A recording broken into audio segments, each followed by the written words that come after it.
Alors, cette semaine, c'est la parashat Chodesh. Donc, la parashat Chodesh, c'est la parashat qu'on va lire dans la parashat de Bou. Et la parashat de quoi elle traite? Alors, c'est marqué ici dans la Torah. Pour vous me remettre dans le contexte, ouais. Il y a eu Makat Bechorot, donc la plaie des premiers-nés. Et là, Hachem décide de nous faire sortir d'Égypte. C'est bon? Et à ce moment-là, il décide de nous donner la première mitzvah de la Torah. Elle va être dictée le jour de Rosh Chodesh Nissan. C'est quelle mitzvah? C'est de compter le temps. Oui, c'est ça qui est marqué. Vayomer Hachem el Moshe, Vel Aaron Beres Misraim les morts. Donc Hachem dit à Moshe et Aaron en pays d'Égypte en disant A Chodesh Hazeh Lachem. A Chodesh Hazeh, ce mois-ci, Lachem il est à vous. Rosh Chodashim, il est le sommet des mois. Rishon ou Lachem le Chodesh Hashana, il est le premier des mois pour vous de l'année. Ça va? Le premier des mois de l'année juive, en fait, c'est Nissan. Ça veut dire le jour où on est sorti d'Égypte. Le mois qui a été le mois qui va désigner la sortie d'Égypte. Daveru el koladat ben Israël, donc parlait à toute l'assemblée d'Israël, les morts en disant Be'asor la chodesh hazeh ve'ikru lahem ish se le bet avot. C'est la baït. Donc il nous dit voilà, dans 10 jours, ouais, le 10e jour de ce mois, vous allez prélever un korban, un sacrifice qui va être le sacrifice de Pessah. Le 14, vous allez le sacrifier, le 14 au soir, dans la nuit du 14 au 15, vous allez le consommer. Voilà ce que nous dit Hachem, etc., etc. Voilà. Donc on voit que la première mitzvah de la Torah, qui est ordonnée avant même qu'on ait reçu la Torah, parce que là on n'a pas reçu la Torah, on est le premier le jour de Rosh Chodesh. Quand est-ce qu'on a reçu la Torah? Hein? Quand? C'était quel jour? Où Hachem s'est dévoilé au monde. Il a dit les 10 commandements, c'était quel jour? C'est en... Donc, mardi. le 6 Sivan. Le 6 Sivan, c'est quoi le 6 Sivan? C'est le jour où Hachem se révèle au monde. Ouais, il va dire les 10 commandements. Ouais. Au final, quand est-ce qu'on a reçu la Torah physiquement? Quand est-ce qu'on l'a reçu? Kippour. Le Kippour, c'est-à-dire 120 jours plus tard. Ça va? Voilà. Donc le matin de Torah, c'est pas le jour où on reçoit la Torah, c'est le jour où Hachem se révèle au monde en disant les 10 commandements. C'est bon? Il n'a dit que 2 en fait. Ouais? Ok. 2 qu'on a entendu, on va dire. Maintenant comme ça. D'accord. Achodesh hazeh lachem. Ce mois sera... Lachem, ça se traduit soit pour vous, soit à vous. Ça va? Mais en vérité, lachem, ça peut se traduire aussi à vous. Par exemple, c'est marqué dans la Gemara, dans Souka. La Gemara dit comme ça, c'est marqué là-bas, Ul kartem lachem pri et sadar. Vous achèterez lachem, un fruit hadar, c'est un itrog, un lulav, un hadar, c'est un rava. Mais la Gemara d'expliquer qu'on a le droit, il faut acheter un lulav, ouais, il faut acheter un lulav, mais il faut que la mise se fasse avec un lulav que j'ai acheté, et pas un lulav que j'ai emprunté, ni volé, ça marche pas. Pourquoi? Parce que lachem, ça veut pas dire pour vous. Vous achèterez pour vous, mais vous achèterez à vous. Ouais, ou vous prendrez à vous. À vous. Donc lachem ne veut pas se traduire par être concerné par, mais c'est pas pour vous, mais c'est à vous, c'est-à-dire qu'on est possesseur. Il y a une, comment dire, il y a un acte de possession, il y a un acte comment dire, quelque chose qui nous appartient. Donc dès l'instant où vous avez acheté votre loulav, et vous pouvez faire la mise avec, mais si vous avez emprunté ce loulav le premier jour de Sukkot, ça marche pas. Parce que lachem ne veut pas dire pour vous, mais à vous. Donc quand je retraduis ici le verset, Achodesh hazeh lachem, on peut le traduire, ce mois vous appartient. Comme si le temps nous appartenait. Bizarre. Nous, on n'a pas une notion du temps qui nous appartient. On n'est pas maître du temps. Ouais, on est victime du temps. Ouais, le temps s'égrène, le temps passe, on est victime du temps. S'il nous appartenait, ça veut dire qu'on pourrait maîtriser le temps et pouvoir retourner dans le temps ou changer le temps. C'est ce qui est impossible. Oui. Donc ça veut dire quoi lachem? Ça veut dire qu'il nous appartient ce temps. C'est bizarre. En plus, il est le premier des mois d'année, et dans la redondance, c'est bizarre, un Chodesh hazeh lachem, Rosh Chodashim, c'est le premier mois des mois de l'année, donc il est très important. Pourquoi? Parce que dit le Or HaChaim, ici dans la paracha, parce que c'est le mois où on est sorti d'Égypte, il est très important, et c'est le mois où on sera libéré par le Mashiach. Comme ça, la Gemara dans Rosh Hashanah dit que le mois de Nissan, c'est le mois où on est sorti, et c'est la Géoula qui viendra en Nissan aussi. Ça veut dire qu'on sait pertinemment que c'est un mois très important, parce que c'est le début d'une rédemption, on sort d'Égypte, et c'est le début de la révélation de la fin des temps, ce qui est extraordinaire. Ça va se passer en Nissan. Achodesh hazeh lachem Rosh Chodashim, il est très important ce mois-là. Donc il arrive Shabbat. Hein? Donc il arrive Shabbat. Mashiach. Ah ouais, mais Hachem. En fait, la Gemara elle dit qu'on ne peut pas arriver Shabbat, Mashiach. Ah, dimanche. Alors dimanche, ouais. Ah ouais, vous avez compris ça? C'est le jour du marché. Hein? C'est jour du Marché. Ouais. C'est très important que le marché soit fait en temps et en heure. Alors, maintenant, hein, c'est clair ou pas? Bereshit bar Elokim et Hashem et Haaretz. Au début de la paracha du Sefer Torah, c'est marqué « Et au commencement, Dieu créa le ciel et la terre ». Le début de la création, c'est ça qui est répertorié dans la Torah au départ du livre de la Torah. Ça va? Rachid amène ici, Amar Rav Yitzhak. Rav Yitzhak, il pose une question dans le Midrash. Il dit Lo yatzarich la'atril et la Torah et la mer chodesh hazelachem. La Torah, elle n'aurait pas dû commencer dans la création du monde, elle aurait dû commencer ici. Pourquoi? Shei mitzvah rishona shistavu ba'Israël. C'est la première mitzvah sur laquelle les Israël ont été ordonnés. Donc il aurait fallu commencer la Torah. Voilà. Hachem a dit à Moshe, voilà, dit à Aaron, dit aux Israël de compter le temps. C'était la première mitzvah de la Torah. La première mitzvah, il aurait fallu commencer la Torah ici. Elle a commencé la Torah par la création du monde, voilà, Adam, etc. Umata'am, et pour quelle raison Patar et Bereshit. Voilà. Maintenant, quelle est la question de Rav Yitzhak? C'est quoi la question de Rav Yitzhak? La question elle est comme ça. La question c'est, la Torah c'est pas un livre d'histoire. On peut dire voilà ce qui s'est passé, voilà, on te raconte des histoires. C'est pas une histoire, c'est un livre. La Torah c'est Hora'a, c'est un livre d'enseignement. Un livre de loi. Mais dans l'enseignement que tu dégages, tu vas apprendre d'Abraham, Yitzhak, Yaakov des choses, des enseignements de vie. Tu vas vivre avec, ça va? Tu vas comprendre des choses dans ta vie. Tu vas comprendre le comportement d'Hachem. C'est un livre de Hora'a. De Hora'a, c'est d'enseignement et de loi de la Torah. Donc si le livre de le Sefer Torah, c'est un livre de loi, alors il fallait commencer par la loi. Pour la Torah, elle a commencé par l'histoire du monde, ce qui n'est pas logique. C'est ce que demande Rav Yitzhak. Ça va? Mais la première mise de la Torah, c'est laquelle? C'est la nôtre. De compter le temps. Si vous devez répertorier les mitzvot, est-ce que vous auriez mis la première mitzvah, c'est le temps, de compter le temps? Moi, j'aurais mis la première mitzvah, j'aurais dit, la mitzvah des Mouna, d'abord, si tu ne crois pas en Dieu, à quoi ça sert de commencer, quoi. Donc, la première mitzvah, c'est tu crois en Dieu ou pas? Si tu crois, on démarre. Ça aurait été la première, c'est normal. Mais de compter le temps, c'est ce que cette mitzvah-là. De compter le temps c'est structurel. Le temps, c'est la structure dans laquelle tu vas mettre des mitzvot. Mais c'est structurel, c'est pas essentiel, on va dire, c'est pas l'essentiel des choses.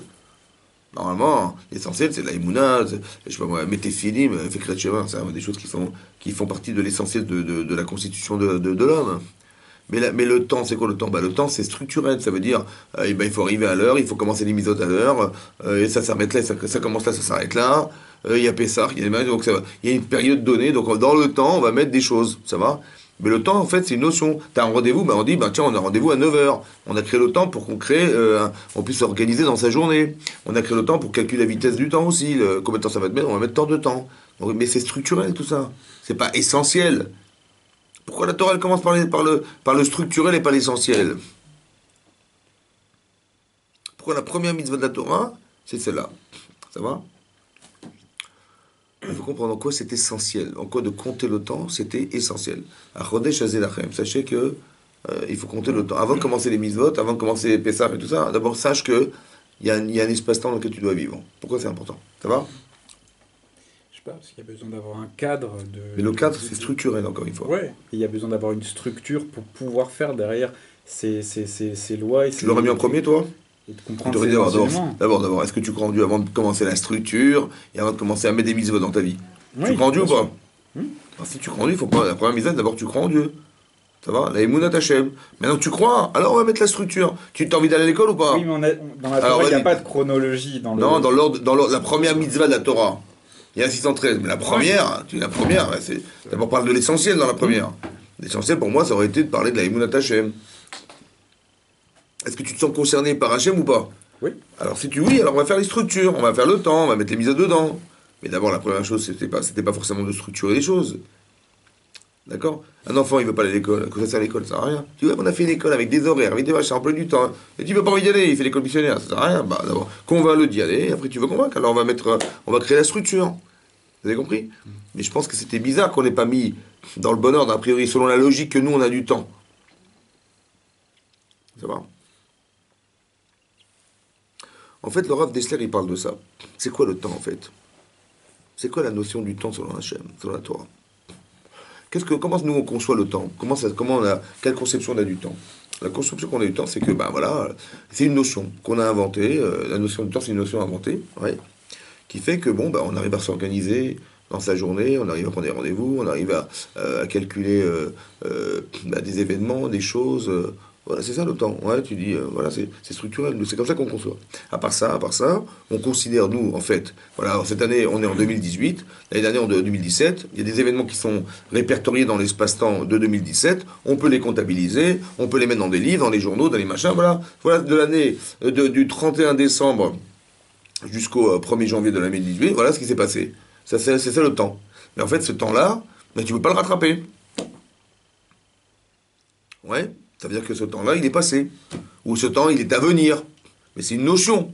Voilà, le temps s'égrène. Voilà, il se passe des secondes et des secondes. Ben, le temps, voilà, j'ai dit, il y a 5 secondes, j'ai parlé une phrase. Cette phrase, elle a été dite, c'est fini, je ne peux plus la rattraper. Donc on est victime du temps. Ça va?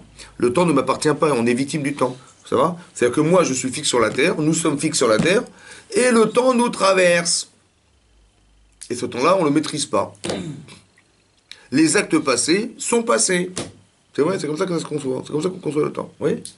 Le Rav Dessler, il dit, au nom d'un Mekoubal, un kabbaliste, qui a écrit un sefer qui s'appelle le Harvey Nachal. Il dit comme ça. En vérité, aux yeux des Chachamim et aux yeux de la Torah, c'est pas ça le temps. C'est exactement l'inverse. C'est quoi le temps? En fait, les Chachamim disent que le temps, c'est une roue. C'est comme une roue. Ouais. Dans cette roue, il y a des mois, il y a 12 mois. Et dans ces mois, hein, il y a des notions. Mais non. Cette roue, en fait, elle tourne tout le temps. Ça veut dire que la roue, elle est fixe. Mais c'est nous qui traversons le temps. À l'inverse de ce qu'on croyait. Nous, on dit, voilà, nous, on est fixe sur la Terre. Et le temps nous traverse. Voilà, le temps s'égrène, le temps se passe. Ouais. En fait, c'est l'inverse. C'est le temps qui est fixe. Et c'est nous qui traversons l'espace-temps. Alors, qu'est-ce que ça veut dire? Et qu'est-ce qu'on gagne de dire ça? Parce que de toute façon, qu'est-ce que ça change? Que toi, tu traverses le temps, ou que tu en traverses, pareil. Ouais, c'est pareil. Ouais, qu'est-ce que tu gagnes? Actif ou passif? Hein? Et qu'est-ce que tu gagnes? Le temps passe. Que tu passes parce que toi, tu traverses le temps, ou que le temps te traverse, tout d'abord, c'est pareil. Ça change. Après, un point de vue. Voilà, c'est tout, c'est un regard. Mais qu'est-ce que ça change? Qu'est-ce que tu gagnes? Qu'est-ce que tu gagnes que le temps soit fixe? Ça va? On peut rattraper le temps. Hein? On peut rattraper le temps. Les choses mauvaises, on peut les Mais rattraper. non, puisqu'elle passe, le temps passe. Est-ce que tu peux rattraper le mois de février? Si le temps, Le temps, il est passé. La roue du mois de février, elle est passée. Tu peux la rattraper, ce temps? C'est une roue. Au bout d'un moment, on revient à zéro. J'ai compris, mais est-ce que tu peux rattraper ce temps passé? Le temps du mois de février, il est passé, c'est Que dans terminé. les films. Hein? Que dans les films. Que dans des Tu vois films. le futur. Tu rembobines. Exactement. Mais en vérité, tu peux pas. Ben non. Et on va. Alors, maintenant écoutez-moi bien. Regardez. Une fois on a parlé de ça, hein. Quand on a parlé du Shabbat, vous vous rappelez? On a dit récemment, allez, comme ça. C'est marqué dans la paracha, dans le passage qu'on dit dans le Kiddush. Oui. On dit Yom HaShishi va'echol Hashem ba'aretz v'echol tzevaam. Oui. Donc Yom HaShishi, tout a été finalisé. Et le 7e jour, Hachem, il a créé la Menuchat HaNefesh. Ouais, parce on a dit que dans le texte qu'on lit tous les vendredis soirs, il y a une contradiction dans le texte. Je ne sais pas si vous avez remarqué, c'est marqué comme ça. Vayar Elokim et Asher Asa v'inetov meod. Voilà, Hachem, il a vu tout ce qu'il avait créé et c'était excellent. Vayerev vayiboker, c'est celui de la veille et le lendemain, le matin. Yom HaShishi, le 6e jour. Donc Yom HaShishi, c'était la finalité de la création du monde. Donc le jour Yom HaShishi, le fameux 6e jour, tout a été fini. Le ciel, la terre et toutes les armées, ça veut dire tout l'univers a été fini. Vayichal Elokim Bayom HaShevi. Il a fini le 7e jour. Et on a posé la question, mais non, il a fini le 6e. On dit Yom HaShishi Vayichulu Hashem Va'aretz Vechol Tzevaam.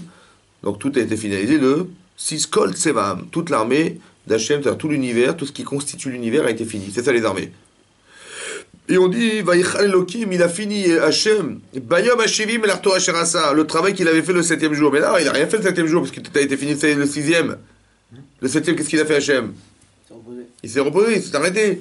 Donc, Vayichal Elokim, Bayom HaShishi, mais non. Vayichal Elokim, Bayom HaShishi, il s'est reposé le 7e, il s'est arrêté le 7e.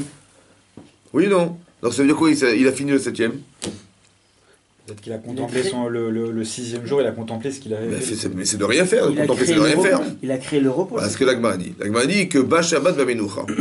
Est venu le Shabbat, est arrivé la Menucha. La Menucha, ça se traduit le repos. Alors, soit c'est physique. Tu as bien travaillé, allez, repose le Shabbat. Soit c'est autre chose. Parce que Hachem, il n'est pas fatigué. Donc la Menucha d'Hachem, c'est quoi? Mais il a créé pour nous. C'est quoi la Menucha d'Hachem? Là, on parle de qui, là? On parle de qui, là? Dans le texte. On parle de qui? D'Hachem ou de nous? Non, D'Hachem. Donc il dit, Hachem, il a créé la Menucha. Ça veut dire quoi la Menucha? La Menucha, c'est la satisfaction. La Menucha ta Nefesh, c'est la satisfaction. Quand tu es satisfait d'un travail finalisé, cette satisfaction, c'est une création. Quand elle a été créée? Le 7e jour. Ba Shabbat Ba Menucha. La satisfaction, c'est l'essentiel du jour. Comme le Midrash dit, c'est comme si tu dis voilà, on a préparé la Séouda, on a mis la Choupa, on a mis le Khatan, on a mis la famille. Il manque qui? Il manque la Kala. La Menucha, c'est la Kala. L'essentiel de la Choupa, mais il manquait la femme, il manque tout. Ouais. Tout ça pourquoi? Finalement, tu as fait tout ça pourquoi? T'as mis la Séouda, t'as mis le traiteur, t'as mis les bougies, t'as mis les lumières, t'as mis la vache à la vidéo, là. Il manque la Kala, quoi ça sert? Tout ça sert à rien. T'as fait toute la création du monde, à quoi ça sert? Bah Shabbat, bah Menucha. Tout ça, c'est parce que tu dois faire quelque chose dans ta vie. Et à la fin, il faut que tu sois satisfait de ce que tu fais. C'est cette création-là qui a été créée le 7e jour. Ça va? Elle est où cette satisfaction? Bah dans le jour du Shabbat.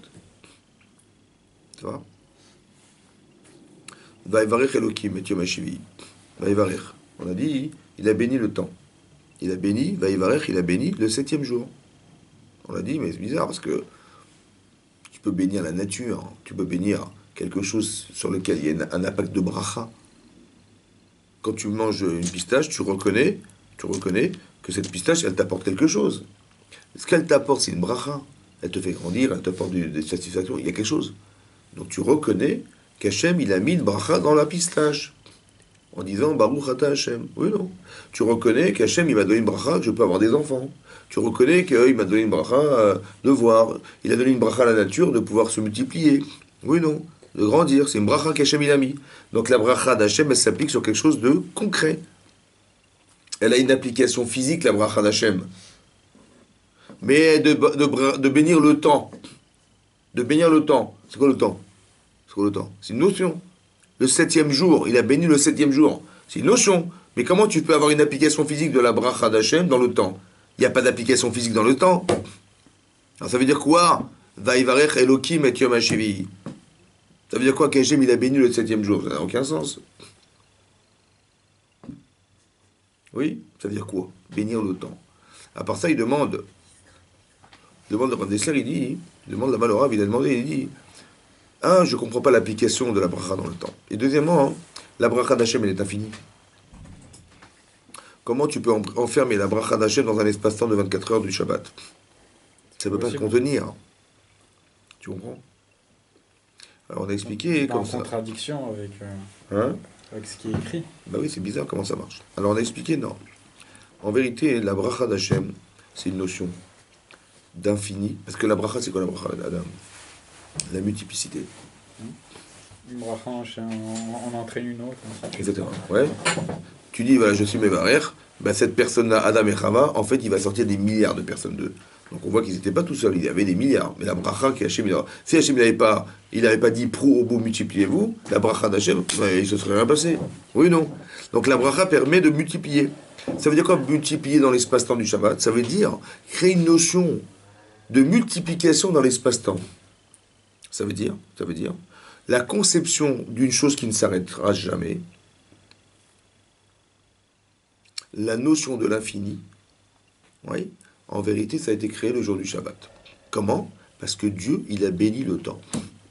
Ça veut dire que ce que tu conçois, si tu arrives à comprendre que l'infini existe, si tu arrives un peu imaginer qu'après cette vie, on aura une autre vie infinie, qui est sans limite, alors que la non-limite n'existe pas sur la Terre ni dans l'univers, il n'y a rien d'infini sur la Terre.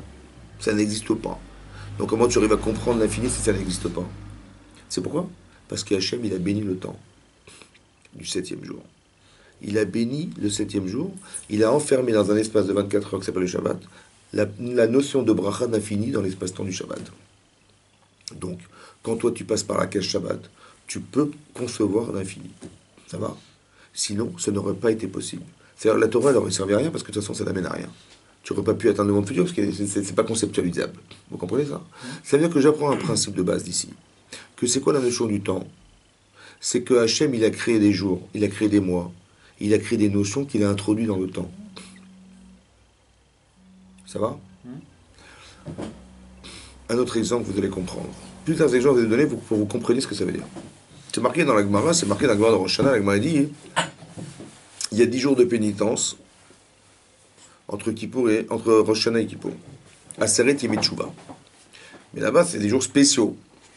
Des jours dans lesquels on a une proximité avec Hachem spéciale. D'où c'est marqué, parce que c'est marqué dans le Navi, c'est marqué Dirshu Hachem Beimatzo, Dirshu Hachem, rechercher Hachem lorsqu'il se trouve, Karou Beoto Karov, appelez-le tant qu'il est proche. Et là, la Gemara dit, c'est quoi ces jours-là, proche, proximité, c'est Aseret Yemei Teshuvah. Je comprends, oui. Aseret Yemei Teshuvah, c'est 10 jours qui nous séparent de Rosh Hashanah Kippour, oui ou non? Et Dieu, il est proche là. Avant, il est proche, et ailleurs, il n'est pas proche. Et avant, il n'est pas proche. Et après, il n'est pas proche.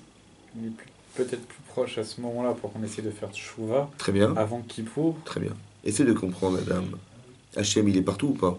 Oui. Il est là, là. Oui, il est partout. Et là, il est là. Il est la proximité, mais elle est toujours présente, Hachem, il est toujours présent. Elle est peut-être plus présente à ça veut dire quoi, plus présente, franchement? Si Hachem, il remplit tout l'espace. Il est proche, évidemment qu'il est proche. Oui. Donc c'est quoi cette notion de proximité? Écoute, peut-être. Écart. C'est toi. En vérité, Hachem, il a créé un besoin de te sentir proche. À Entre toi. Rosh Hashanah Et Kippour, tu ressens une proximité ou pas? Oui. Tu sais pourquoi tu as peur de Kippour? Parce qu'Hachem, il est proche. Mais comment il est proche? Parce qu'il a introduit dans l'espace de ces 10 jours le désir d'être proche de lui. Tu ne commences pas à partir de Rosh Hashanah? Mais non, mais de toute façon, il y a les slichot Rosh un mois Hashanah, avant. Je attends. comprends pas. Quoi qu'il en soit, on est proche, on fait pénitence pendant un mois. Mais quand est-ce que tu commences à dire, à ressentir la tension? Quand on arrive proche de Kippour. Eh ben, tu sais ce que tu ressens? C'est pas parce que c'est Kippour, en vérité. C'est parce que Hachem, dans ces 10 jours-là, chaque jour, il a créé un désir de se sentir proche de lui. Tu as compris ça? C'est où ça? C'est dans le temps. Il y a marqué la Gemara dans Yuma, elle dit là-bas, que le jour de lui-même, il est Mechaper. C'est quoi qui est Mechaper avant? C'est quoi qui expie les fautes? La Teshuvah. La Teshuvah. Donc tu fais tes Teshuvah, ça efface tes fautes, tu regrettes, tu as honte de toi, tu prends sur toi de pas recommencer, tu énonces tes fautes, tu mets Mechaper avant. C'est quoi la kapara? C'est de dire, mais cet homme que j'étais, je ne veux plus ressembler à cet homme. L'expiation de la faute, c'est l'expiation de l'homme. Ça veut dire, je me reconnais plus, donc j'ai honte de mes avérotes, donc j'ai honte d'avoir été l'autre. Et bien cette notion-là, c'est Mechaper Avon. C'est ça l'expression de la faute. C'est pas que tu vis, fais tchouva, dis, il n'y a pas de problème, Dieu il va effacer ton passé. Non, comme ton passé il fait partie de ton présent, parce que tout ton passé il est dans ton présent. Donc quand tu effaces, tu regrettes ton passé, tu regrettes l'influence de ton passé, tu regrettes ton présent, tu regrettes tout. Ça va? Et donc Hachem il efface cet homme. Cet homme n'existe plus. Tu dis, mais quand je te parle de tes avérotes d'il y a 3 ans, tu dis, mais c'est terminé. T'as honte d'avoir été cet homme, et ben t'as expié tes fautes. C'est logique, ça va? Hachem il dit, le jour de Kippour il est Mechaper. Tu fais rien, dit Rabbi dans la Mishnah, tu fais rien du tout, hein. Et ben la faute elle s'expie. Et dans le Rambam c'est marqué dans Yichot Teshuvah que Itsumo Shevekeu Mechaper. Il y a un petit peu de kapara, d'expression de faute dans le jour lui-même. Le jour lui-même. Comme le jour lui-même. Alors là-bas c'est marqué, la Gemara qu'est-ce qu'elle amène comme verset pour dire que c'est Mechaper? Avant d'où elle l'a su la Gemara? Parce que la Gemara dit, parce que c'est marqué, parce qu'on le connaît tous, Ki bayom azé yechaper alechem. Ça veut dire quoi? Ki bayom azé, car ce jour-là, yechaper alechem. Hachem il dit, j'expirerai vos fautes. Mikol chatotechem, de tous vos péchés. L'ifne Hachem, tout en devant Hachem, purifiez-vous, de faire Hachem, faites teshuvah. Et là-bas, les chachamim d'expliquer, bizarre. Il aurait mieux valu écrire L'ifne Hachem titaou, vous faites teshuvah devant Hachem, parce que c'est un jour de kapara. Non, il est marqué, j'expirerai c'est un jour de kapara avant qu'on n'a même pas fait teshuvah. Bizarre quand même. Ki bayom azé yechaper alechem, car ce jour allez expirer vos fautes, alors qu'on n'a pas fait teshuvah, et après j'ai dit Hachem, faites teshuvah devant Hachem. Mais non. On a fait teshuvah pendant... D'abord fait teshuvah d'abord, et après Hachem il expirera tes fautes. Oui ou non? Non, c'est marqué Ki bayom azé yechaper avant qu'on ait fait teshuvah. Comment c'est possible? De là ils ont compris que le jour de Kippour il est mechaper avon. Ça veut dire quoi? Ah, c'est comme ça. Vous n'avez pas trouvé bizarre? Est-ce qu'il y a des juifs qui sont pas chômeurs Torah mitzvot? Pas du tout, zéro. Le type il est marié avec une Goya, est-ce qu'il va venir à Purim? Non. Est-ce qu'il va venir à Pessah? Non. Est-ce qu'il va venir à Hanouka? Non. Est-ce qu'il va venir à Shavuot? Non. Est-ce qu'il va venir à Tisha B'Av? Non plus. Quand est-ce qu'il vient le type? Kippour. Ouais.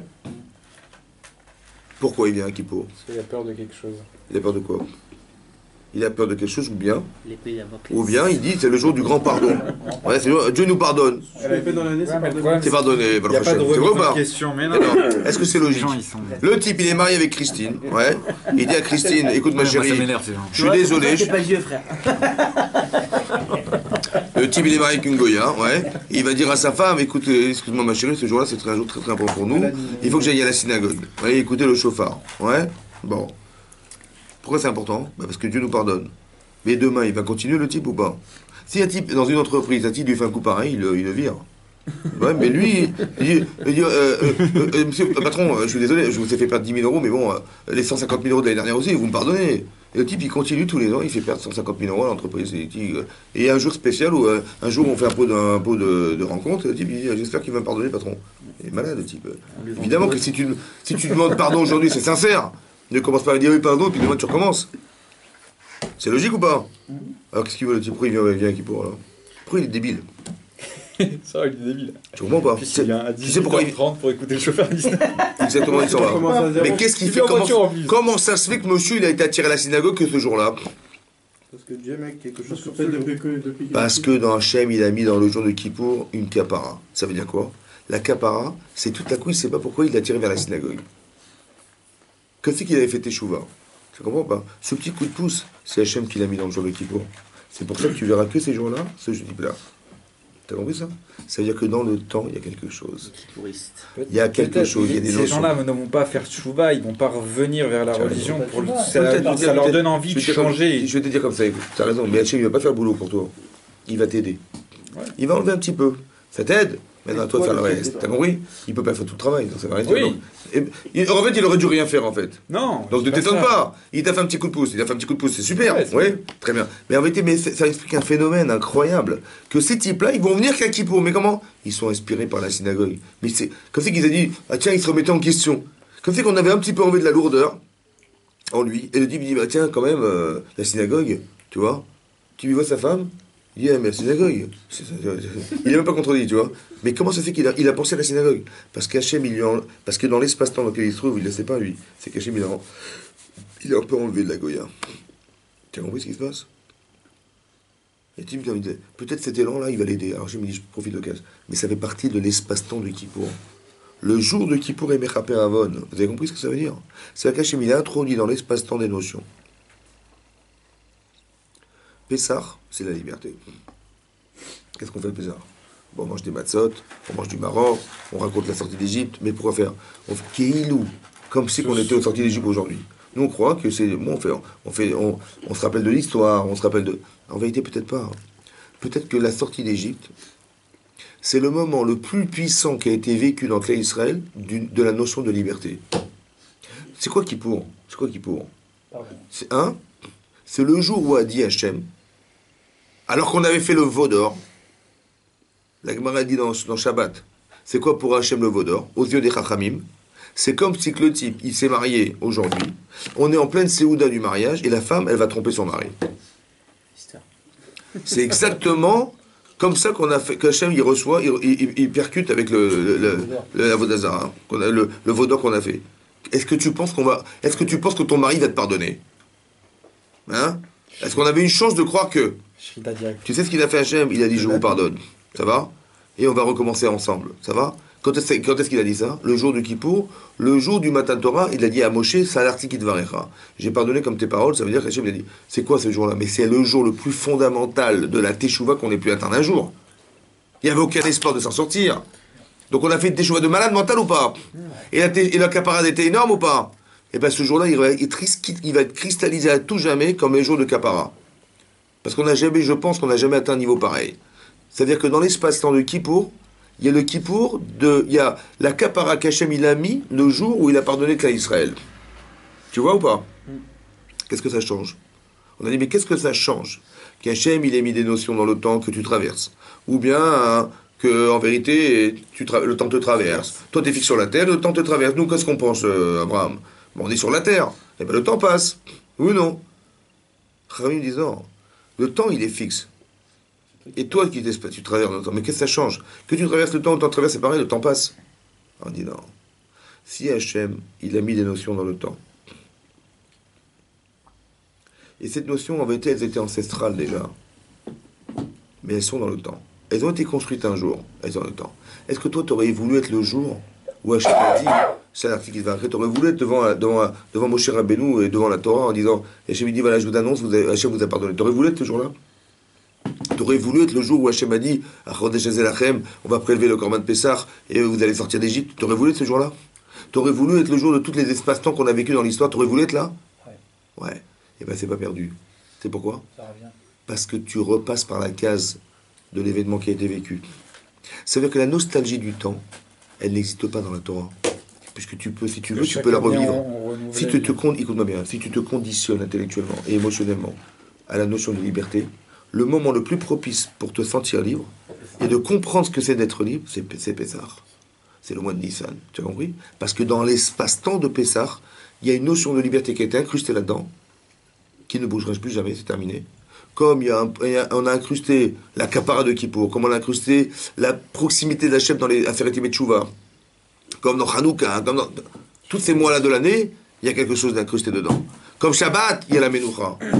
Comme Shabbat, il y a l'infini. Comme Shabbat, tu vois, cette notion d'infini, elle était... Vaïvarech Elohim. Il a béni Hachem le temps. C'est-à-dire qu'elle est dedans. Toi, tu traverses un espace-temps qui te permet d'avoir une conception. Seulement, si tu l'acceptes. Par exemple, c'est un type, on l'a dit la fois dernière, c'est un type qui dit, moi, je ne veux pas faire Shabbat. Il n'y a pas de problème. Tu vas travailler, mais la Kedusha qui est dans le Shabbat, cette conception qu'Hachem est présent le jour du Shabbat, tu ne pourras pas y accéder. Parce que tu veux pas, tu veux travailler. Mais si tu te dis, je me refuse à travailler dans mon intérêt personnel, mais j'accepte le Shabbat, donc cette Kedusha, tu l'introduis en toi, et là, tu la ressens. Un type qui n'est pas Shomer Shabbat, il ne veut pas comprendre ce que c'est Shabbat, parce qu'il ne s'est pas arrêté. Mais si tu t'arrêtes, cette notion existe, tu l'acceptes, tu te conditionnes. Et le niveau de conception, c'est toi qui l'acceptes, toi. Tu mets ton niveau de Shabbat, le Shabbat, il est infini, en fait, dans la conception. C'est toi qui décides. Je mets un petit peu, je mets beaucoup, machin. Tu vois? Mais c'est toi qui décides combien tu acceptes Shabbat, combien tu s'emmerdes toujours, combien tu comprends ce que ça veut dire. Mais étudie la Torah, tu vas comprendre. Et plus tu comprends, et plus tu te dis, bah tiens, il est tellement fondamental toujours qu'évidemment. C'est comme si tu imaginais que le jour du Shabbat, tu avais autre chose le jour de ton mariage, tu avais autre chose à faire. Dis-moi, le jour de mariage, mais non, j'ai des cours, j'ai des machins, j'ai le boulot, je peux pas, je veux dire. C'est exactement pareil. C'est aussi stupide que de croire que le jour du Shabbat, j'avais autre chose à faire que de faire Shabbat. Vous avez compris? C'est aussi stupide. Tellement ce jour il est important, c'est aussi stupide que ça. Maintenant, quand tu te dis, mais non, mais le jour de mon mariage, mais je vais être présent à 150%. Il y a la roupa, les machins, c'est des moments que je vais vivre. Je vais être concentré, je vais m'arrêter de toute occupation personnelle pour m'occuper de ce jour, évidemment. Tu te conditionnes. C'est exactement pareil. Pessah, il faut qu'on arrive à comprendre et se conditionner à l'espace-temps dans lequel on vit. Parce que dedans, il y a une notion qui s'appelle la liberté. Ce temps nous appartient. Achodesh Azelachem, vous avez compris? On t'a mis à ta disposition quelque chose qui t'appartient dorénavant. C'est toi qui décides. Tu veux rentrer dedans ou tu rentres pas dedans? T'as compris? Ça veut dire ça veut dire que c'est extraordinaire. Ça veut dire qu'on n'est pas victime du temps. C'est un truc de fou, ça. Nous, on croyait que le temps est passé. Non seulement il n'est pas passé, dans tes actes, il n'est même pas passé dans tes actes. Tu sais pourquoi? Parce que tout ce que tu fais a disparu. Ce que tu as fait il y a 20 ans, tu ne peux plus rattraper. Oui, non. Mais est-ce que ce que tu es devenu, ça a disparu? Tout ce que tu as fait. Ouais, tout ce que tu as fait. Ce que tu as fait, ça a disparu. Mais ce que tu es devenu parce que tu as fait, ça a disparu ou pas? Non. Ben non, c'est là, c'est toi. Tu as compris ou pas? Même ce temps, c'est exactement pareil. C'est-à-dire que c'est comme si que tu étais le temps. Toi, tu es le temps. Et tout ce que tu fais, ça s'incruste en toi. À l'image de ce que la notion du temps, c'est exactement pareil. Oui, mais ça veut dire que l'expérience... Pourquoi tu t'en rappelles? Parce que l'expérience que tu as vécue, elle est en toi. Donc ça veut dire quoi? Ça veut dire quoi? Ça veut dire que si tu changes aujourd'hui ce que tu es, tu changes toute ta vie. Tu changes que tu sois demain. Tu changes toute ta vie, mon vieux. Tu dis non, j'ai changé l'instant de la seconde où je vis. Aussi, hein? Il faut le conceptualiser. T'as compris ça? Parce que tout ton passé, il est où? Il est en bas. Il est là. Il est dans quel espace? Dans la seconde où je te parle. Donc si tu changes cette seconde, tu dis je veux plus être cet homme. Je veux être un tzaddik, je veux être un machin. Donc il est où l'autre? Il est où l'autre? Il n'existe plus. Mais non, puisque c'est toi. Non, c'est toi. Tu as compris ça? C'est exactement pareil. Ça veut dire que... passé, quoi. Hein? Il est dans ton passé. C'est quoi ton passé? Ce que tu as vécu? Écoute-moi bien, écoute-moi bien. Et bien d'autres- Ce que tu as fait dans ta vie, c'est passé. Par exemple, tu as pris des photos il y a 3 ans. La photo, c'est ce que tu as fait. Oui. Mais, mais l'influence de ce que tu as fait. Par exemple, un type, il a eu un traumatisme, il a fait un accident de voiture. Oui. Bon, il y a 2 ans, le type, eh ben, quand il roule aujourd'hui, il a peur. Mais il y a 2 ans. Pourquoi t'as peur? L'acte, il est passé il y a 2 ans. Pourquoi au présent, la seconde ou maintenant, 2 ans plus tard, le type, il a encore peur quand il passe un carrefour? Pourquoi il a peur? Parce qu'il y a 2 ans, il s'est rappelé qu'il a fait un accident là, oui ou non? Mais l'acte, il est passé. C'est vrai ou pas? Mais qu'est-ce qui est resté? Qu'est-ce qui est resté? Le vécu. Le souvenir, l'émotion, elle est restée là. Tu as compris ça? Non, Ça veut dire que tout ce que tu es, qu'est-ce que nous sommes en fait? Qu'est-ce qu'on est dans la vie? Qu'est-ce qu'on est? Ben, on est une somme de connaissances, une somme d'influence, une somme de souvenirs, une somme. Qu'est-ce que tu es en fait? Quand tu décides quelque chose, tu me dis parce que j'étais à l'école, parce que j'ai eu des parents comme ça, parce que j'ai vécu à Paris, parce que machin. Donc tout ce que tu vas faire est fonction de l'influence de tout ton passé, oui ou non? Oui ou non? Mais il est où ton passé? Il est là. Parce que tu réfléchis avec ton passé. Ce que tu as fait, c'est passé. Mais ce que tu es, c'est pas passé. Oui ou non? Donc au final, qu'est-ce que tu es? Tu es la concentration de toute ta vie. De tout ton passé. Tout ton passé, c'est la seconde où je vous parle. Oui ou non? Donc si je change cette seconde. Il passe où ton passé? Hein? Tu changes. Comment? Si tu changes tout de suite, tu dis ça y est, c'est fini, il passe où ton passé? Eh bien, puisque ton passé, écoute-moi bien, Abraham, Ouais. c'est le concentré de ton présent. Ouais. Tu entends ça ou pas? Mhm. Répète. Ton passé, C'est le concentré. c'est tout le concentré de ton présent. Ouais. Donc si tu changes ton présent, tu changes.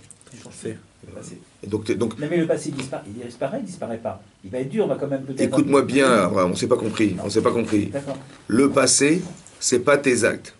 Oui, c'est des émotions, tout ce que tu as. Le passé, c'est l'expérience de ton passé, c'est l'influence de ton passé.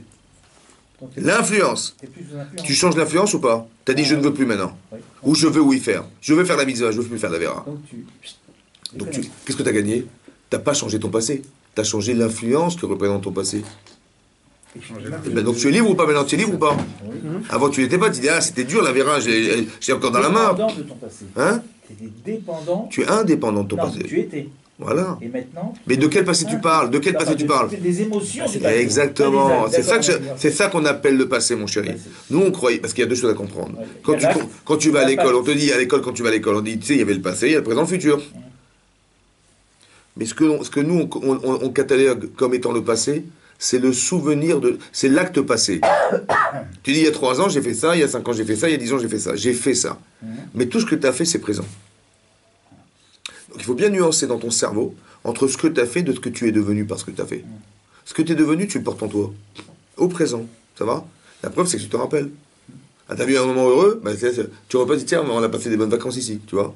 Un type, il a eu un problème, il faut aller voir un psychologue et lui parler de son passé, parce que tu vas dire à des gens, à un type en face de toi, l'influence qui t'a dérangé, qui te dérange au présent. C'est l'influence qui est traumatisante, c'est pas le souvenir qui est traumatisant. Et bien c'est ça la teshuva, c'est de changer ce présent-là, tu vois.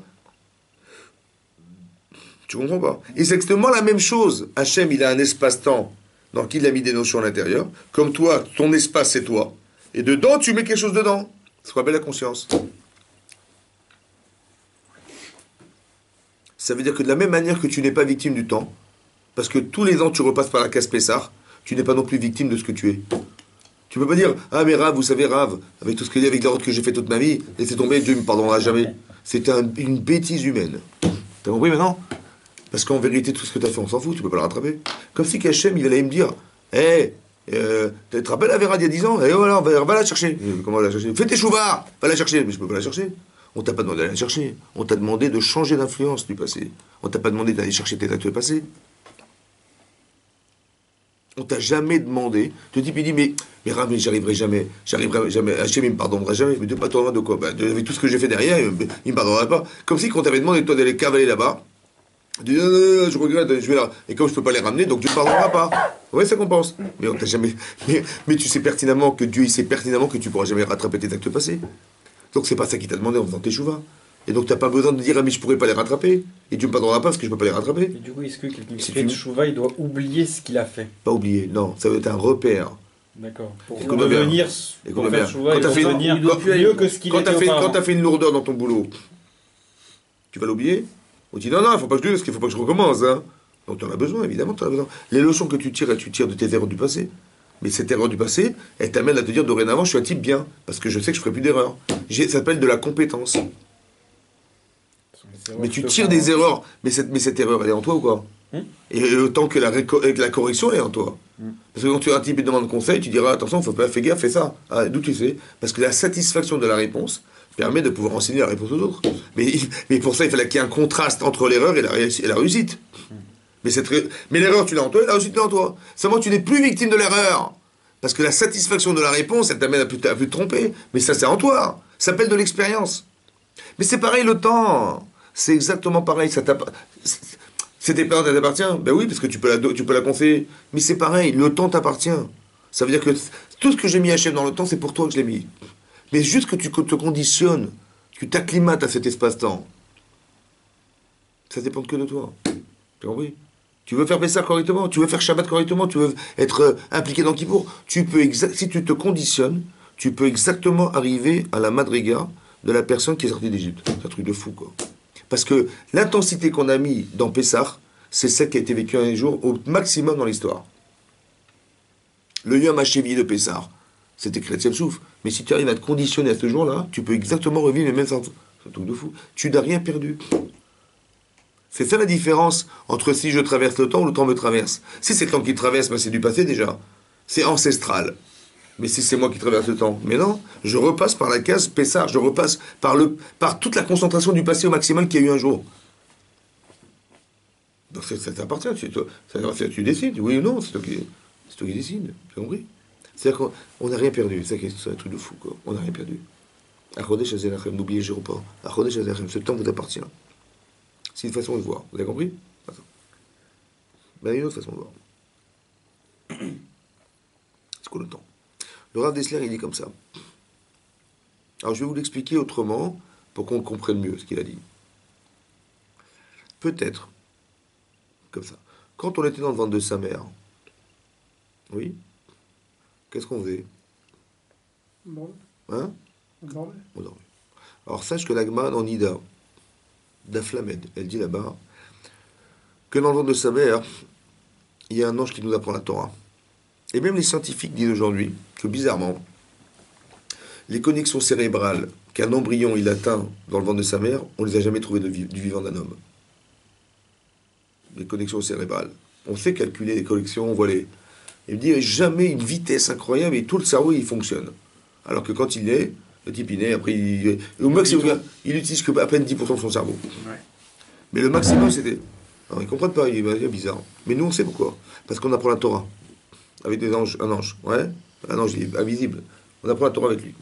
Et l'Agma dit qu'on a un air d'Alouk al-Rocho. On a un air, c'est-à-dire, on est un peu nerveux. Un air, c'est-à-dire, on a une veilleuse qui est allumée sur la tête. Ouais. Ça veut dire, l'Agma a expliqué, parce qu'avec ce nerf, on peut voir et concevoir du début de la création du monde jusqu'à la fin des temps. Le gosse, l'embryon dans le ventre de sa mère, il a une conception du monde autour de lui qui n'a pas de limite. Comme Adam Arishon. Il mange comme sa mère, il mange que par sa mère, il respire par sa mère, il apprend la Torah Kula, toute la Torah, il apprend toute la Torah qu'il a besoin d'avoir, ouais. Pour ça qu'on prie tous les jours, Veten chelkenu betorah techa, donne-nous notre part, laquelle la part? Ben, celle que tu as prise dans ta mère, sur la terre, ça va? Voilà. Maintenant, qu'est-ce que ça veut dire ça? Pourquoi on a besoin d'apprendre la Torah et d'avoir une conception extraordinaire, alors que quand on sort, on oublie? Pour réapprendre? Pourquoi faire? Ben, apprends direct. Alors j'ai pensé comme ça. Il y a une personne que tu connais, mais cette personne que tu connais être toi, en fait tu la connais pas. Je vais t'expliquer pourquoi. Parce que regarde-toi quand tu sortais de l'école à 6 ans. Regarde-toi quand tu sortais de l'école à 8 ans, à 10 ans, à 12 ans. Tu as fait ta bar mitzvah à 13 ans. Tu te rappelles? Est-ce que tu crois que quand tu avais 6 ans, tu aurais imaginé ce que tu as à 40 ans? Aujourd'hui, ou à 45 ans. Non. Ok. Et à 13 ans. Oui. Et à 18 ans. Et à 20 ans. Est-ce que tu aurais imaginé, tu as 20 ans, tu te dis, tiens, à 40 ans, bah oui, je vais être ce type. Tu aurais imaginé ou pas? Mais de la même manière qu'à 20 ans, tu n'aurais pas imaginé à 40 ans, mais à 40 ans aussi, tu n'auras pas 60 ans. Oui, non? Oui, non? Donc au final, on est qui alors? Parce que chaque jour, chaque année qui passe, on se découvre. Alors on est qui alors? On se découvre. Alors on est qui? Parce qu'aujourd'hui, je peux pas dire qui je suis, parce que de toute façon, dans 2 ans, ça sera différent déjà. Oui, non? Alors comment tu fais? C'est qui alors? Vous avez compris ça? Oh, j'ai dit comme ça. La vraie personne à atteindre, celle que tu espères atteindre, c'est qui? Hein? Celle en devenir. Ton père. La personne à atteindre Oui, au celle futur, en c'est qui? devenir. C'est que? Celle en devenir. Là, c'est qui? Tu sais On pas? aimerait être. Non. Oh, mais c'est qui? Ah, je vais te dire qui c'est, moi. Je vais te dire qui c'est, moi. C'est la personne que tu as oubliée. C'est qui était dans le ventre de sa mère. Le top du top, c'est qui?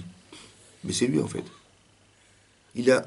Par quel mérite, demande le Raphaël Shmulevitz, quel mérite il a pu avoir, quel mitzvah il a pu avoir cet embryon-là, pour qu'il n'ait pas besoin de... Il n'y a pas aucun problème de parler à ça. Il mange par sa mère, il espère par sa mère, et il mange pas. Il a la Torah Kula, il a une vision du monde... Il dit, moi, c'est un Mekoubal ou quoi? D'où il a ce mérite? Il n'a rien fait. Comment il a ce mérite? Tu sais pourquoi? Parce que la potentialité qui est en toi, c'est elle. C'est elle que tu as oublié d'être. C'est elle que tu as oublié. C'est elle que tu as découvrir. C'est pour ça qu'il faut étudier la Torah. Tu sais pourquoi? Parce que si tu passes pas par la Torah, tu ne pourras jamais découvrir cette personne. Est-ce que c'est clair et net? C'est sûr ou pas? C'est celle que tu as oublié que tu dois être. Et celle que tu découvres tous les ans. C'est celle qui, avec les expériences... Qu'est-ce qu'il fait Hachem toute la journée? Il te fait des expériences pour essayer de rejoindre cette personne. C'est qui cette personne, en fait? C'est le Adam Arishon que tu es, en fait. Parce que Adam Arishon, l'Agmara, eh ben, il était nourri par des anges, il a pris la Torah Kula, et il voyait Misafalazo exactement pareil. Donc l'embryon, c'est la partie d'Adam Arishon qui dort en toi, et qu'il faut atteindre. C'est vrai ou pas? Donc tu vas passer par la Torah, etc. Donc cette potentialité-là, elle est en toi. Maintenant, dit le Rav Dessler un truc de malade mental. Tu as une neshama, et tu as un gouffre. Attention. Il dit, tu vois ce que tu vois là autour de toi? Qu'est-ce que tu vois autour de toi? Ben, tu vois des choses. En vérité, c'est qui te la projette, cette image? Ta neshama.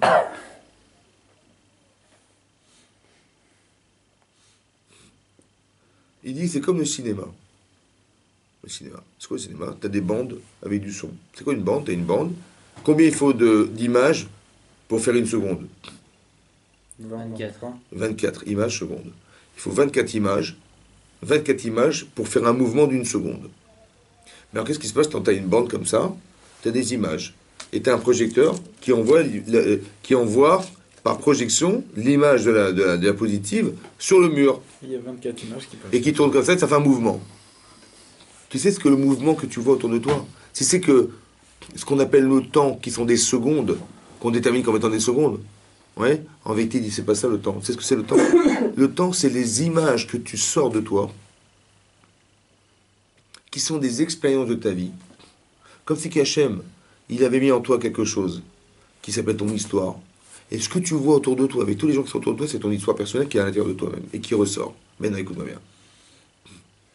Tu dois apprendre la Torah, hein, parce que il faut que tu arrives à choper, dans l'espace-temps, ce qui te concerne et qui est la mitzvah. Ou bien tu dois refuser ce qui te voudrait te tourner vers le faux.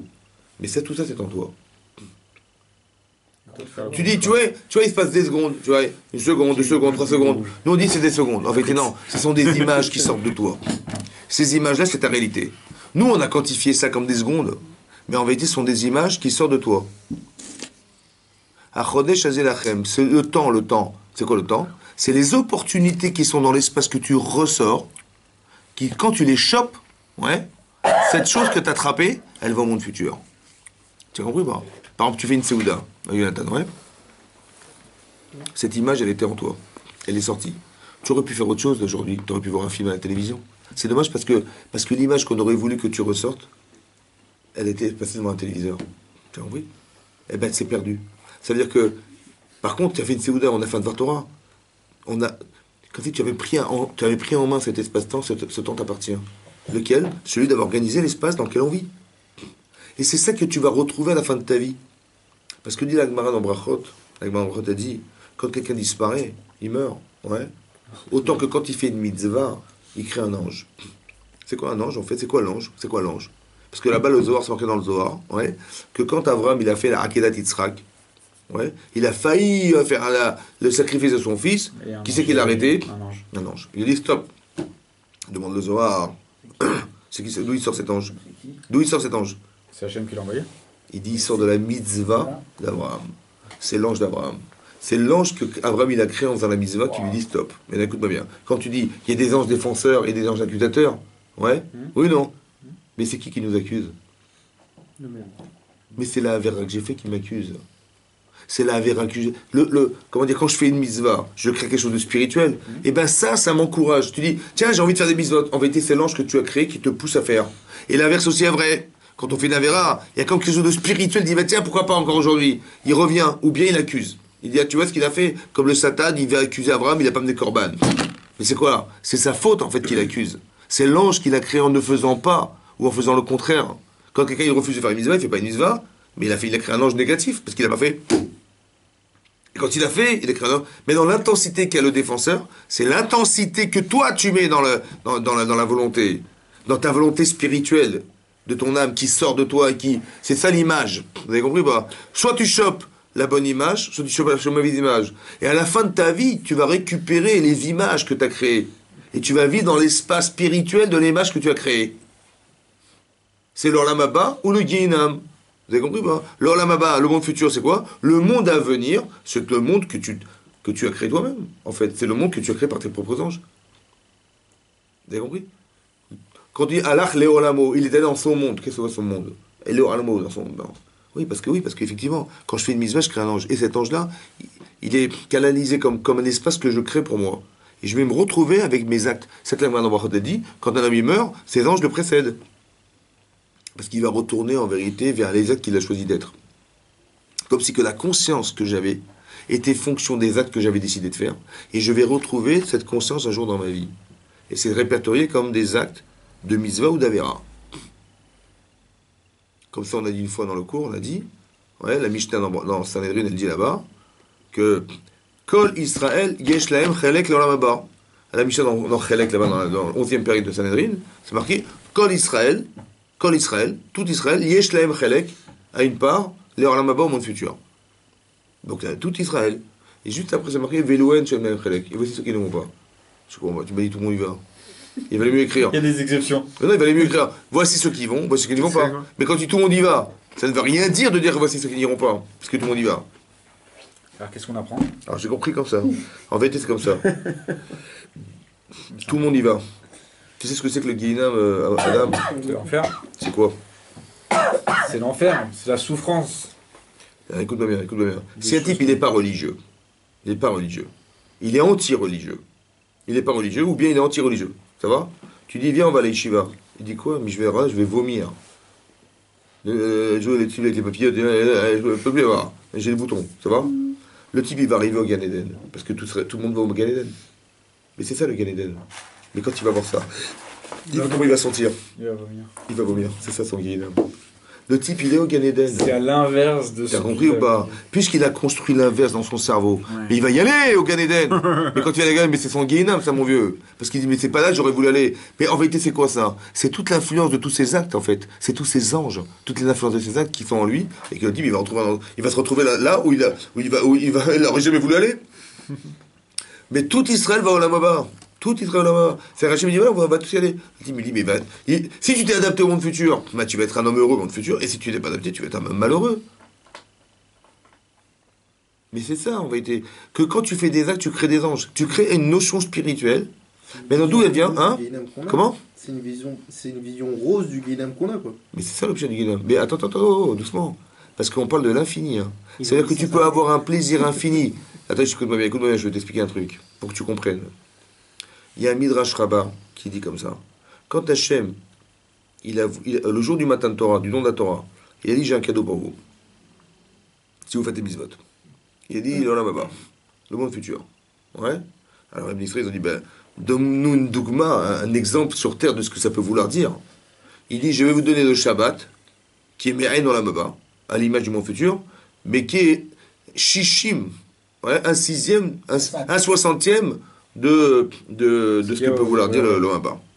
le Shabbat qui est un 60e du Olam Haba. Alors c'est bizarre parce que un 60e, ça veut dire que le Olam Haba c'est 60 fois plus important que le Shabbat.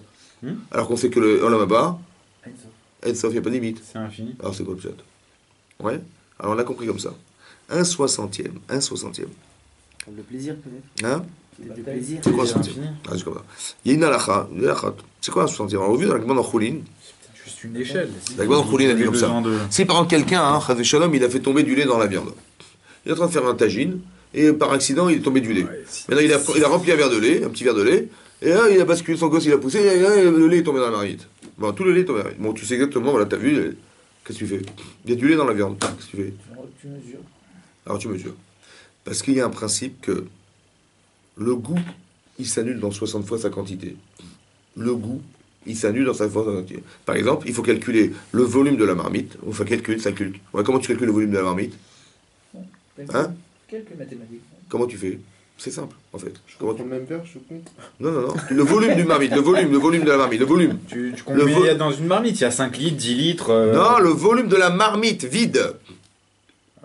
Je sais pas. Ah, tu Ça fait 2 La hauteur mètres pour cubes. le diamètre. Non, tu prends une bassine d'eau, tu la remplis à bord. Ah oui, tu prends une bassine d'eau, tu la remplis une bassine plus grande que la marmite, bien entendu. Hein. Tu la remplis à fond jusqu'au rebord. Tu prends ta marmite, tu la fais tremper dedans. Tu l'immerges dans ta bassine pleine d'eau.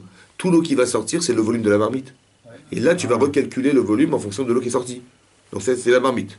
Après, tu vas calculer ce qu'il y avait dans la marmite. Il y avait de l'eau, il y avait des légumes, il y avait de la viande, etc. Ouais, tout ça, tu calcules. Tu additionnes tout ça. Et ça, c'est les 60 fois plus que le lait qui est tombé dedans. Ça veut dire que si tu calcules qu'il y a 60 fois plus entre la marmite, l'eau, les légumes, la viande et tout ça, plus que le lait, normalement, il n'y a plus de goût. Parce qu'il y a 60... Donc, le lait, c'est un 60e. S'il y avait moins, tu vas retrouver le goût, donc c'est interdit. C'est Bassar Bechalav. Et sinon, le goût a disparu, c'est Kacher. Oui ou non? C'est Un 60e. De la marmite complète, pas que du T'as contenu. 60 kilos. Écoute, la marmite, plus Marmite, l'eau, plus le plus la contenu. viande, plus les légumes, tout, tu calcules tout. Tout ce qui peut absorber le lait, en fait. Ah. La marmite, elle absorbe ou pas? Oui. Dis oui. Oui. Très bien. Donc la marmite, elle absorbe, la viande, elle absorbe, l'eau, elle absorbe, tout ça, ça mélange, c'est un mélange. Oui ou non? C'est absorbant, donc, ça s'appelle battel, c'est annulé, c'est confondu dans... Si c'est fait par erreur. Ah, il y a rien, monsieur. Oui, bien sûr. Si vous voulez rajouter Ça un- va- s'amuse à calculer, tu sais. Ah, parce que le ça. plat, va sinon le juste plat est à la- interdit, il est interdit, il faut cachériser la marmite aussi. D'accord. Maintenant, écoute-moi bien. Si La c'est... rose pour Donc, non, pas piqué. Si maintenant, écoute-moi bien, c'est cachériser, on parle cachériser, pas enlever la touma du goy. Maintenant, écoute-moi bien. Tu as mis du lait, il y avait 60 fois plus de viande, et plus de l'eau, et plus les légumes, et plus la marmite, il y avait 60 fois plus. Maintenant, il y a du lait qui est tombé, il y avait 60 fois plus de tout ça que du lait. Qu'est-ce qu'elle le dit? Qu'est-ce qu'elle a là? C'est quoi? Cacher. Tu peux manger ou pas? Ouais. Tu peux manger la viande. Si tu regardes au microscope, est-ce que tu vas voir les molécules de lait dans la viande? Bah oui. Mais elles sont permises. Mais tu vas les voir ou pas? Bah oui, mais Oui ou non? Ouais. Le lait, il est à 60 fois. Il est confondu dans 60 fois plus sa quantité? Oui ou non? Bah oui, Mais quel goût il a? Il est infime. pas du lait. Il y a du lait. Tu sais ce que c'est que le Shabbat par rapport là-bas? Le Shabbat, c'est un 60e. Ça veut dire, c'est la molécule de lait que tu as dans la viande que tu sens pas. Et bien, ce que tu ressens Shabbat, c'est confondu comme le lait qui est dans la viande. Que tu sens pas. Ouais, c'est infime. Tu vois le truc? Donc imagine ce que c'est que le Rama. T'as compris? Ça, c'est le Rama. T'as compris? C'est le Rama. Maintenant, écoute-moi bien. Tu es dans le Rama maintenant. À l'infini. À l'infini. Quand tu vois, Chaz v'Shalom, que tu t'es planté dans ta vie, tu es un tsar infini. La souffrance est infinie puisqu'elle est proportionnelle à ce que tu vis. T'as compris? C'est ça le Guénam. C'est comme ça qu'il explique le Maharal de Prague. Le Guénam, on dit le feu, les machins, oui. Le feu, en vérité, c'est quoi le feu? C'est une souffrance, c'est l'expression d'une souffrance. Tu comprends? C'est-à-dire que le type, il peut avoir une souffrance où il peut, soit il dit, ah, quelle lourdeur, il va regretter, il va faire tchouva dans le Guénam. C'est-à-dire que le contraste entre la perception qu'il a dû émettre et ce qu'il était le bonhomme, la conscience qu'il a d'être, quel choc, ouais. Soit il dit, mais je m'en fous de moi. Donc il peut rester au Guénam. Il peut Choix. faire chouva au Lambaba. Au Guénam, c'est son Guénam. C'est son Guénam. Il va faire tchouva. C'est pour ça que ça prend maximum un an, on dit. Ouais. Parce que le type fera. On fait jamais. Par exemple, il y a un mina qu'on fait pas Kaddish pendant 12 mois. Pourquoi? Parce que le Rama, là-bas, dans le Shulchan Aruch, il dit que 12 mois, c'est pour les Réchaïm. Donc on pense pas que nos parents, ou notre maman, notre papa, ils sont des Réchaïm. Donc on fait que 11 mois. On s'arrête, et après, on s'arrête, on reprend. On reprend pourquoi? Parce que la Rizal explique. Parce que le Kaddish, il sert à quelque chose. Il fait remonter l'âme. Parce que quand on fait Kaddish pour quelqu'un qui est décédé, ouais, on fait un Kiddush Hashem. On dit Gadal Vitkada Shemeraba, on fait grandir le nom d'Hachem en public, en l'honneur de la personne qui est décédée, oui ou non? Donc c'est un Kiddush Hachem. Pourquoi je vais lui faire rater cette occasion de Kiddush Hachem? Alors je continue. Donc on fait l'interruption pour dire ça, mais on lui fait profiter du Kaddish pour le faire grandir au futur. Oui ou non? Maximum maintenant. Après c'est fini, ça va? Parce qu'on ne prétend pas que le type il a besoin de rester plus que ça. Mais ça veut dire que dans l'idée, on peut faire teshuva même là-bas. Mais ça veut dire que, vous avez compris? Mais c'est quoi cet espace en fait? L'espace c'est celui qu'on crée. C'est quoi le temps finalement? C'est les images qui ressortent de moi, dit le Rav Dessler. Ouais, c'est comme le cinéma, tu vois des images projetées sur un mur. Le mur, c'est ta vie en fait. Et ces occasions qu'Hachem il voudrait que tu vives, il faut que tu aies la cohérence de les voir pour les prendre en main. Et quand tu l'as pris en main, ils t'appartiennent et hop, ça va au Gan Eden. Et l'inverse, avec Shalom, il va au Gehinam. Et en vérité, on va se retrouver dans un espace qu'on a choisi. Celui que tu as choisi. Pour ça qu'il faut être cohérent. Pour ça qu'il faut faire gaffe. Que quand je vais faire une avéra, on me tire vers une avéra, fais gaffe. Parce que si tu l'as fait, elle va te rester éternellement en toi. Et tu vas la retrouver un jour. Comme la Gemara dans Sota dit, ouais, que pourquoi Youssef il n'a pas été avec la femme de Potiphar? Elle lui court après depuis un an. Pourquoi il n'a pas été couché avec elle? La Gemara dit que toutes les femmes avec qui on a couché, elles seront accrochées avec nous, comme un chien qui est devant qui s'accroche à nous, dans le monde futur. Il dit, moi, j'ai pas envie. Il dit, la dit, mais viens avec moi. La dit, viens avec moi, ça vient, viens avec moi dans l'Olam. Comme ça, Rachid ramène dans le Chumash. Elle voulait se retrouver avec lui dans le monde futur. C'est-à-dire que toute relation sexuelle qu'il y a pu avoir dans ce monde-ci, la meuf avec qui on a pu aller, elle va se retrouver avec nous là-haut. Le type avec sa femme, il voit toutes les meufs qui étaient là. Tu te rends compte de la honte ou pas? Donc il faut faire teshuva pour éliminer cette relation. Et le seul endroit où on peut le faire, c'est ici. C'est-à-dire que la teshuva que tu vas faire, ça va éliminer toutes les influences du négatif du passé. Et comme tu te retrouves pas là-dedans, on peut pas te les présenter parce que tu en veux plus. Et puisque tu les désires plus, sincèrement. Hein? T'es devenu quelqu'un d'autre. Comment? T'es devenu quelqu'un d'autre. Voilà, donc cette personne n'a plus rien à voir. Mais ça veut dire qu'il faut savoir que sinon, ça va être comme ça. Tu comprends? Donc la notion du temps, en quoi elle t'appartient? Parce que d'après cette notion-là, c'est que ce temps, en fait, c'est l'expression des images qui ressortent. C'est pour ça qu'il dit incroyable. Il dit quand un enfant il est jeune, il a beaucoup de bulles en fait qui sortent de lui, donc il est dynamique. Et plus il avance dans l'âge, et moins il y a d'images, et plus il est affaibli. Comme c'est que l'expression corporelle de son corps qui s'affaiblit, qui vieillit, c'est qu'il y a de moins en moins d'images en lui. T'as compris? Qui sortent. Donc il a moins besoin de faire, il a moins besoin de se réaliser. C'est pour ça qu'il faut faire attention que plus on est jeune, plus il faut profiter de ces occasions, parce que là on a beaucoup d'énergie, on a beaucoup d'images, on a beaucoup d'expressions verbales ou bien d'expressions corporelles qu'il faut exploiter pour pouvoir faire des bons choix. On étudie la Torah pour voir. Tu vois des choses dans ta vie, mais tu catalogues l'essentiel, pas l'essentiel, tu vois. Mais c'est ça, c'est le regard que tu as dans la Torah qui te permet de voir et dis tiens, il y a une occasion, il y a une misva, il y a machin. Après ton niveau de conception et ton niveau de compréhension et le temps que tu y passes, c'est comme ça. Et plus tu passes du temps et plus tu comprends des choses, et normalement ta compréhension devait te faire permettre de voir autour de toi. Là, tiens, c'est une misva, ça c'est une avéra, tiens, ça sent mauvais, ça c'est machin. Tu vois, qu'est-ce qu'on fait quand on fait cours ensemble? J'essaie de vous sensibiliser à des notions, à des expériences. Pourquoi faire? Parce que demain, le cours c'est le cours, bien sûr, mais moi ce qui compte c'est que quand vous sortez dans la rue, ça va vous changer votre vie. C'est ça le but. Quand tu sors dans la rue, tu dis, tiens, là, il faut faire gaffe, j'ai pas envie de perdre ma vie, j'ai envie de la gagner, donc je vais faire ça, Et c'est des expériences de vie qui font que on s'inspire de ce qui est marqué dans la Torah, dans le Shulchan Aruch, on apprend bien la chot, on fait attention à être médagdek dans les mitzvot, parce qu'il faut savoir que tout ce qui va nous rester, c'est ça. Rien d'autre. C'est ça ton monde, en fait. Ouais? Que bizarrement, on est seul dans ce monde, parce que c'est un monde qui a été créé que pour moi. Donc tout ce qui sort de cette image-là, tout ce que tu vois autour de toi, en fait, c'est ce qui ressort de toi. Et ça, et si tu prends, tu décides et tu agis, donc tu mets un acte corporel, physique et mental dans ce que tu fais, cette chose t'appartiendra à tout jamais, et cet espace-temps, on ne doit pas le perdre. Pour ça que, dans le ventre de sa mère, on n'est pas prisonnier du temps, parce que je vois du début à la fin du monde, donc je ne suis pas prisonnier du temps, qu'à la fin de sa vie non plus.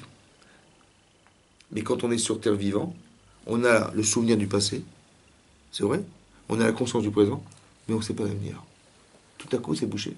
Tu vois? Pourquoi? Parce qu'Hachem, il a fait un décret, puis tu ne peux pas savoir ce qui va se passer demain, pour que tu décides de ce que tu vas faire. Quand un homme il meurt, il n'y a plus de notion de temps, donc il est présent, passé, futur. Il n'y a plus de présent, passé, futur. Le présent et le passé, le futur et le présent. Tout est pareil. C'est linéaire. C'est linéaire. Parce qu'il n'y a plus de corps. Ce qui nous empêche de voir le futur, c'est parce qu'on a un jouf.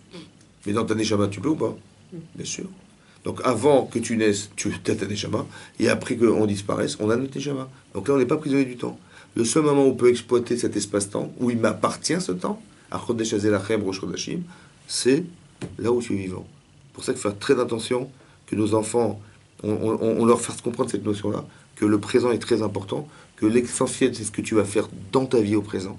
Et pour ça, il faut que tu te construises. Comme tu dis, je veux faire un métier, bah, tu fais une formation. Et si tu es formé, bah, tu vas pouvoir exercer quelque chose. Si tu n'es pas formé, bah, il faut se former. Il faut se former. Ça veut dire que la prière, c'est bien, toi, c'est bien, mais il faut se former. C'est-à-dire il faut apprendre, il faut connaître, il faut faire de la chote, il faut faire plein de choses. Ouais. Parce que tu dis, bah, je ne savais pas. Ah, je savais pas. Et tu vas venir devant un chef, tu dis, je ne savais pas. Il va dire, non, je n'ai pas compris, tu ne savais pas. Tu vas devant ton employeur, tu dis, bah écoutez, oui, j'ai compris, mais on n'a pas pris ça à l'école. J'ai compris. On ne peut pas dire je ne savais pas, ça n'a aucun sens. Donc quand tu sais que tu ne peux pas dire, il faut que tu puisses ne pas le dire. Alors vas-y, occupe-toi.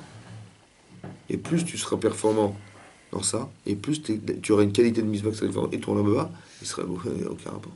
Il faut, vous savez, aujourd'hui, c'est la course au fric. Mais si on avait pu construire la course sur la baba, je comprendrais que c'est tout fou là.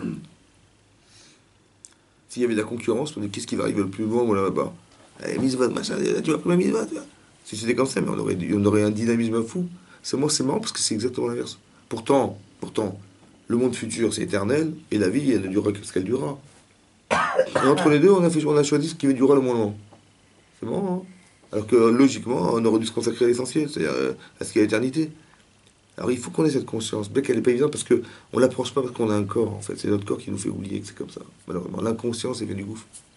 Mais il faut étudier la Torah pour retrouver la vraie conscience qui est à l'intérieur de soi-même. Et cette vraie conscience, elle est là. C'est que quand tu mets en balance ton lamaba et ton lamazé, il faut faire le choix du lamaba. C'est comme ça. Et donc pour ça, il faut que tu aies conscience que chaque acte que tu vas faire, voilà. Parce que je vous explique un truc. Voilà. Là, on fait une séouda et une nishma de quelqu'un. Oui. Mais elle sait elle sait le émettre. Et peut-être qu'elle est là-haut en train de dire, mais quand est-ce qu'on va se bouger pour elle ou... Parce qu'elle est devenue ce qu'elle est devenue, elle a fait ses choix. Mais elle était comme nous, hein, aujourd'hui, comme nous, des conscients inconscients. Mais combien conscients de ce qu'on avait gagné? Mais elle, la conscience, elle l'a à 150% maintenant là-haut. Il n'y a pas de savec pour elle, tu vois. Nous on dit oui, est-ce qu'on fait ça, on fait ça? Mais pourquoi tu doutes? Bah parce que tu as un corps. Ton corps il dit, te fatigue pas trop, et l'autre il dit, t'as une chambre, il dit, oh, ça bon, la nishama, elle est complètement bouffée par le corps. Elle dort, la nishama, non? Ouais. Mais c'est que quand la personne est décédée qu'elle a vraiment conscience de ce qu'elle a voulu, de ce qu'elle espérait en vérité. C'est comme si tu étais dans le monde de ta mère, et on te dit, tiens, tu vas à la misote ou pas? Ou tu vas aller à la boîte de nuit? J'ai pas compris. Il a payé ça, donc il va dire qu'il n'a pas de doute. Si tout à coup on a un corps, on a un doute. Il faudrait qu'on arrive à ne plus avoir de doute. T'as compris? Il faudrait qu'on ait même plus le choix de croire que c'est possible. Alors il faut bien étudier la Torah, il faut bien comprendre ce que ça veut dire, il faut bien s'investir. Tu vas pas gagner de l'argent, tu vas gagner plus que de l'argent. Mais quand il s'agit d'argent, tu cavales, hein. Mais c'est plus que de l'argent. Donc il faut avoir cette conscience-là pour l'éternité que ça n'a pas de prix en fait. Et ça, il faut le construire. Il n'y a que les personnes décédées qui peuvent le comprendre. Nous, on n'est pas décédés, donc on vit. Mais il faut le savoir de son vivant pour ne pas tomber, pas attendre d'être à la fin de sa vie pour commencer à se bouger. C'est comme ça. Donc c'est pour ça que c'est peut-être pour ça aussi qu'on fait du nishmat, pour avoir cette conscience. Oui. Et qu'on n'a pas besoin d'attendre d'être là-haut pour se dire tiens, peut-être on aurait dû faire autre chose. On devrait comprendre qu'on ne doit pas regretter ce qu'on a fait dans la vie. C'est ça que je vous explique. C'est comme le Shabbat.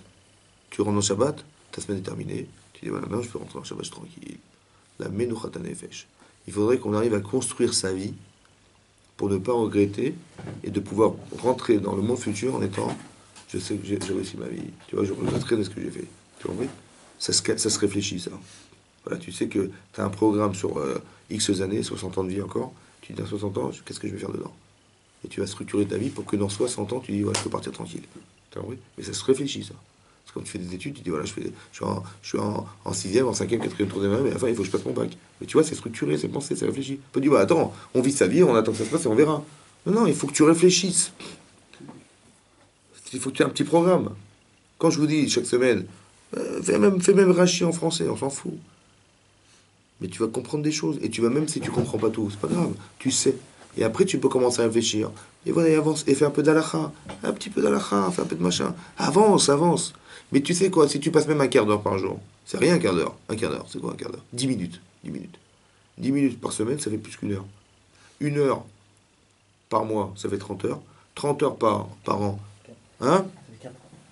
Combien? 4 par mois. 4 mois, 4 heures. 4 heures par 12. 50. 50 heures. 50 heures par 60 ans. Ça fait pas mal. 50, 303 000. Mais t'as fait que 10 minutes. Tu dis, mais 10 minutes, c'est rien. Mais 10 minutes sur 60 ans, c'est beaucoup. Hein? 10 minutes, qu'est-ce que tu peux avoir? Tu peux 3 halachot par jour, 10 minutes. 3 halachot, à la fin de ta vie, t'en as pris des millions.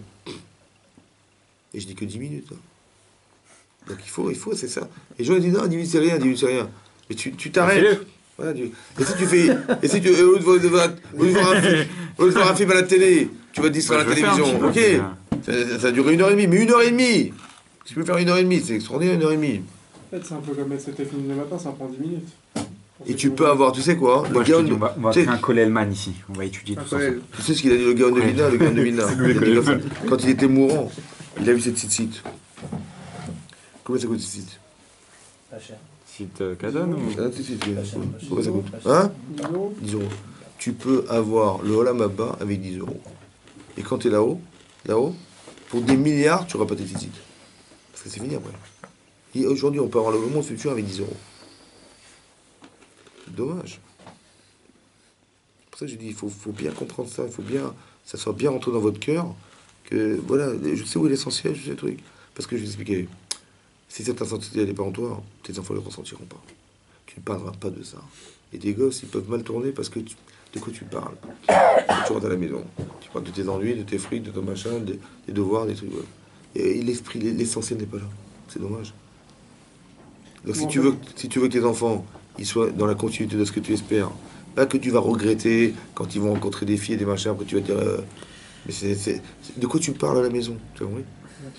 Et ça c'est très important de bien le comprendre. C'est pour ça que je vous explique qu'il faut être clair dans ce que vous voulez faire, et sachez que ça, tout ce que vous allez voir autour de vous n'est que de la conséquence de votre décision personnelle du départ.